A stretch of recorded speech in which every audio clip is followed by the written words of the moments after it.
what a shame to walk away from 5 beautiful children. Those words, written by one of you in the comment section of our latest video, have been haunting me all day. We were looking at the footage coming out of Tokyo, Japan.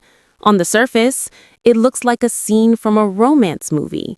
The neon lights, the bustling crosswalks, the movie star Brad Pitt walking hand in hand with his beautiful girlfriend Ines de Ramon.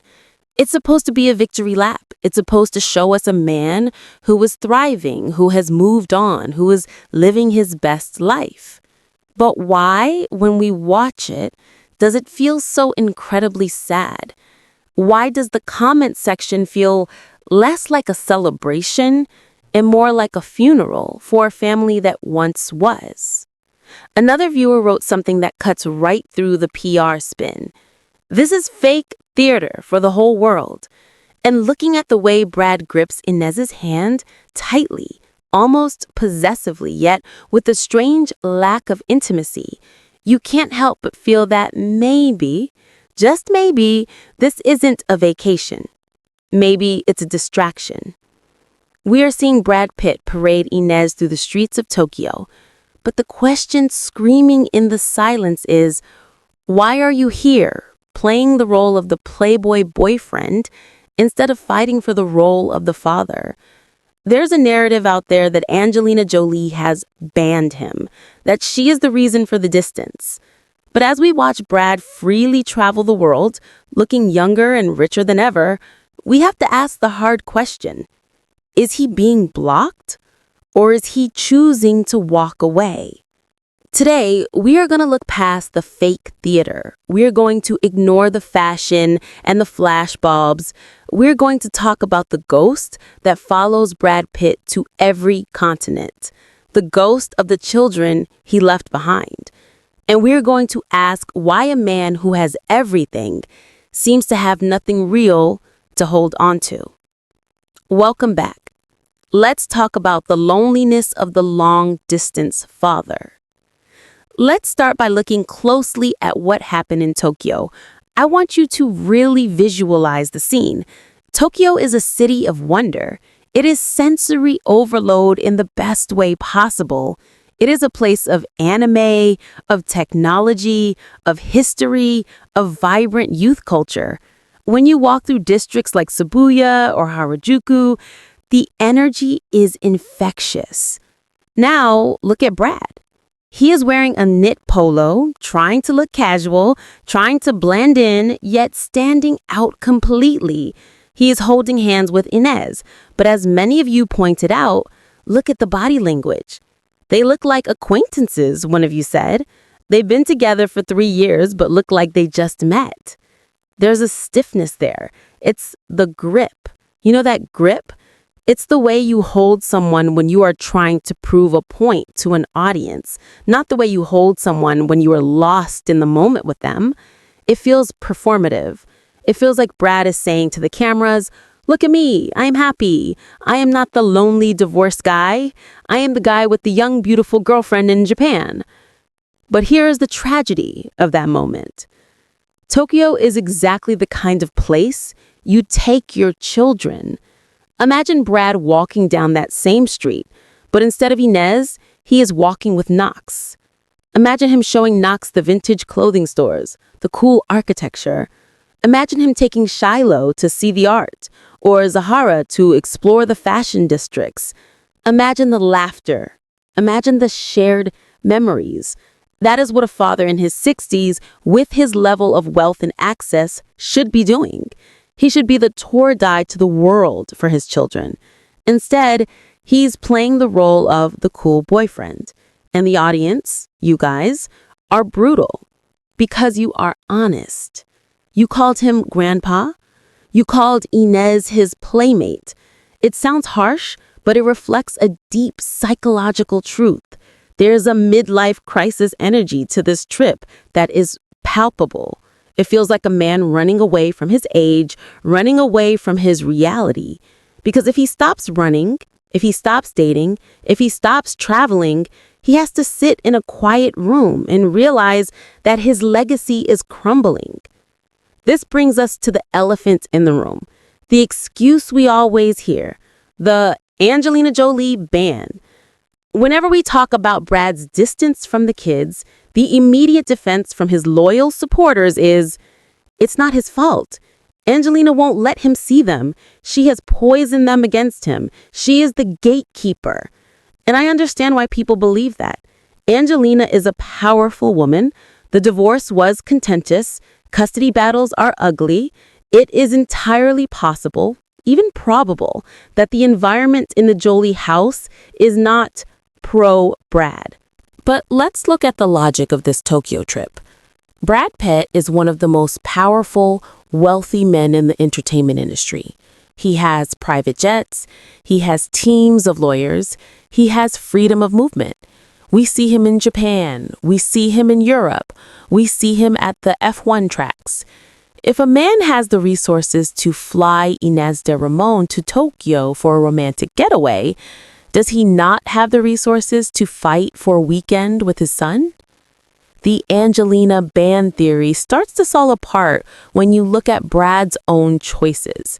You cannot be banned from trying. You cannot be banned from showing up. Not physically showing up to harass them, but showing up emotionally. Showing up by prioritizing them over the glamorous lifestyle. When fans ask, why did you walk away? They aren't talking about the divorce. They are talking about the aftermath. They are talking about the optics of a father who seems to have replaced his family with a lifestyle. Seeing Brad in Tokyo with Ines feels like a betrayal to the kids, not because he isn't allowed to date, but because he seems to be investing all his best energy into this new relationship. He is giving Ines the best of himself, the travel, the fun, the smiles. Meanwhile, the reports regarding his children are always about tension, legal filings, and silence. It sends a message, whether Brad intends it or not. The message is, I am building a new life, and you are part of the old life. And let's talk about Ines for a moment. The comments were tough on her. Fake liar, contract girlfriend, Brad's escort. These are cruel words, but they stem from a protective place. The audience looks at Ines and sees a placeholder. They see a woman who is occupying the space that should be filled by family. It's not her fault. She is living her life. But to the public, she represents the distraction. She represents the fake theater. When they hold hands at that crosswalk waiting for the light to change, they don't look at each other with that spark of deep, messy, complicated love. They look like two actors hitting their marks. It would look more enjoyable if Brad Pitt brought his kids. That comment is the key to everything. Think about the joy of a parent. It is a specific kind of joy. It is selfless. It is exhausting. It is profound. The joy of a playmate, as the commenter called it, is different. It is fleeting. It is about pleasure. It is about ego. Brad looks like he is chasing pleasure to numb the pain of losing the profound. He is walking through Tokyo, but he is walking alone. Even with Ines's hand in his, he is walking alone. Because a father without his children is always missing a limb. You can see it in his eyes in some of the frames of that video. He looks around, he points at things, but there is a hollowness there. Maybe he sees a family crossing the street, a dad holding his daughter's hand, and maybe for just a second, the illusion breaks. Maybe he remembers what it felt like to have 6 kids clinging to him, needing him. Now, nobody needs him. Ines doesn't need him. She enjoys him. There is a difference. So, when we say he walked away, we are talking about an emotional abandonment. We are talking about the choice to prioritize the parade, the public display of wellness, over the private, messy work of repair. Repairing a relationship with estranged children is hard work. It is humiliating work. It involves apology. It involves patience. It involves being rejected and coming back again. It doesn't look cool. You can't wear a bucket hat and designer sunglasses while doing it. It isn't a photo op in Tokyo. Maybe that is why Brad is in Japan. Because fixing things with Knox and Shiloh is too hard. It hurts too much. It's easier to get on a plane with a pretty girl who thinks you are wonderful than it is to knock on a door and face a son who thinks you failed him. But the fans see it. You guys see it. You're not fooled by the fake theater. You look at this video and you don't see a movie star. You see a tragedy. You see a man who has traded his legacy for a photo album of vacations. We have to ask ourselves, is Angelina really the villain here?